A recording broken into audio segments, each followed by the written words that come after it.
अस्सलामुअलैकुम नाज़रीन, KPN HD के साथ समीना चौधरी।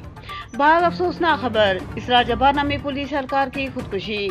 शफाफ तहकीकात करके बाग इसरार जब्बार पुलिस एहलकार की खुदकुशी की वजूहात को मंजर आम पर लाया जाए। गुज़श्ता साल भी एक अनीस नामी एहलकार ने खुदकुशी की थी। बाग में ऐसे वाक़यात क्यों रूनुमा होते हैं? एक साल के अंदर दूसरे पुलिस एहलकार की खुदकुशी। मुतैना प्लाटून मंग बजरी हवेली काहोटा से ताल्लुक़ रखने वाले इसरार जब्बार नामी पुलिस कांस्टेबल ने खुदकुशी करके अपनी जान ले ली। तहकीकात जारी, मगर पुलिस में ये दूसरी खुदकुशी लम्हाए फिक्रिया है। मुकम्मल और शफाफ तहकीकात करते हुए असल हकायक तक पहुंचा जाए। आखिर क्यों कांस्टेबल खुदकुशी पर मजबूर हुआ? बेजा मुदाखलत और ऑफिसर्स के कांस्टेबल के साथ रवैयों की तहकीकात के लिए इदारों की खिदमत ली जाएं। इस खुदकुशी के रुझान का खात्मा बरवक्त किया जाए। पुलिस एहलकारान का वक्तन फवक्तन चेकअप भी करवाया जाता रहे ताकि उनकी ज़हनी और जिस्मानी सेहत माहौल से निबरत आजमा है या नहीं का पता लग सके।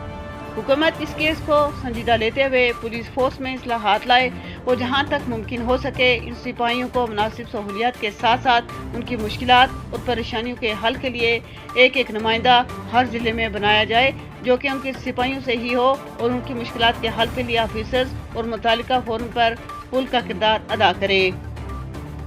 अगर आज इस मसले को हल न किया गया तो कल ये रुझान बड़ा तो महकमे के साथ साथ मुआशरे के लिए भी दर्द-ए-सर बन जाएगा।